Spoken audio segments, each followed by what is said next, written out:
जैसे ही उन्होंने ये भव्य काम पूरा किया, वाल्मीकि ने सोचा,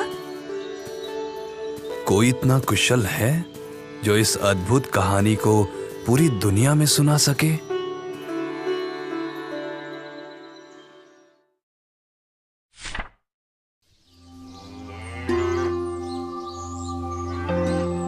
ये सोचते सोचते उनका ध्यान उनके आश्रम में रहने वाले 2 युवकों लव और कुश पर गया। वे समझदार थे और कविता को सुंदरता से सुनाने की क्षमता रखते थे। वे सीता के पुत्र थे। वाल्मीकि को सीता तब मिली थी जब लव और कुश का जन्म होने वाला था।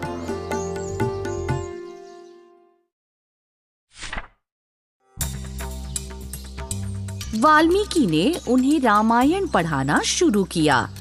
लव और कुश को इस महाकाव्य का एक एक शब्द याद हो गया। उन्होंने रामायण को उत्साह से सुनाना शुरू कर दिया। बड़ी संख्या में लोग उन्हें सुनने के लिए एकत्र होने लगे। वे लोकप्रिय हो गए।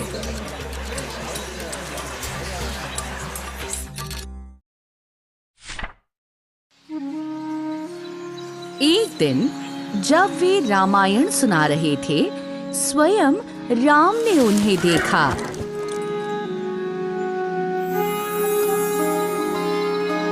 राम उनसे बहुत प्रभावित हुए। उन्होंने दोनों युवकों को अपने महल में आमंत्रित किया।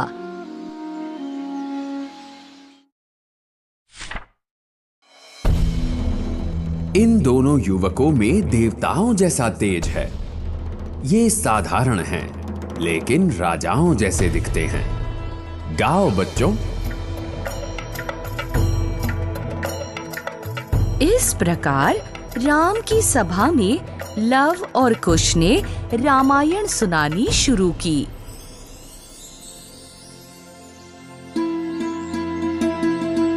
अयोध्या के शासक दशरथ न्यायप्रिय और बहादुर माने जाते थे।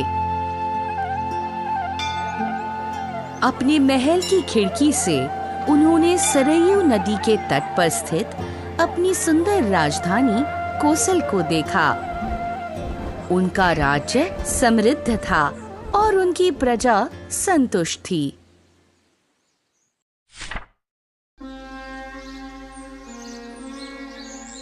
फिर भी वे दुखी थे। क्या मेरे महान पूर्वजों का प्रसिद्ध इक्ष्वाकु वंश मेरे साथ ही समाप्त हो जाएगा?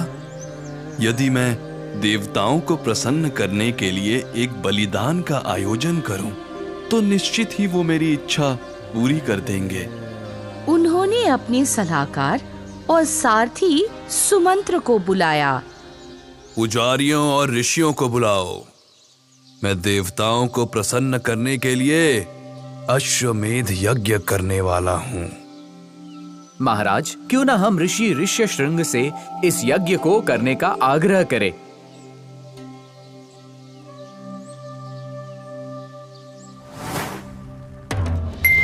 बहुत समय पहले की बात है, जब अंगराज्य अकाल से जूझ रहा था, तब उन्होंने ही देवताओं को प्रसन्न कर राज्य में वर्षा करवाई थी।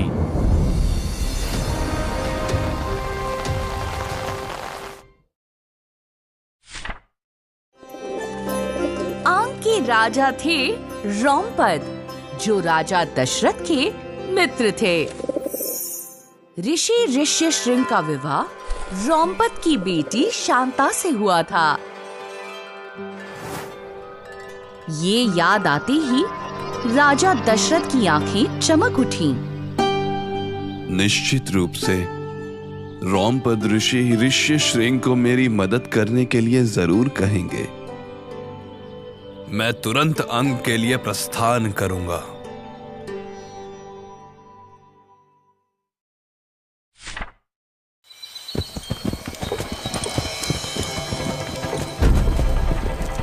जंगलों और नदियों से कई दिनों तक यात्रा करते हुए राजा दशरथ और उनका दल अंग पहुंचा।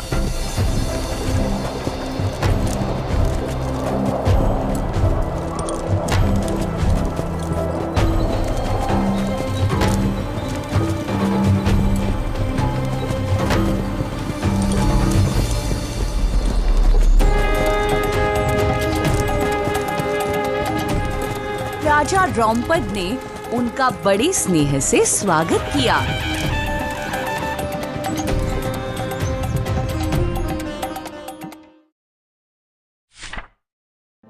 राजा दशरथ ने अपने मित्र को सारी बात बताई।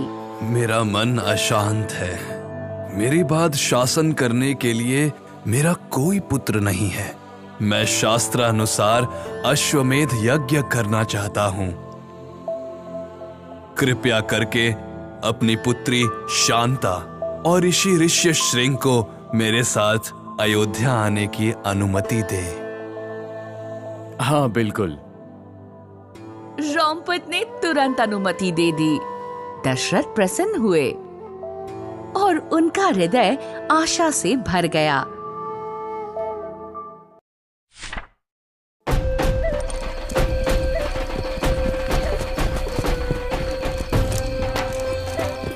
जब वे शांता और ऋषि ऋष्यशृंग के साथ कोसल लौटे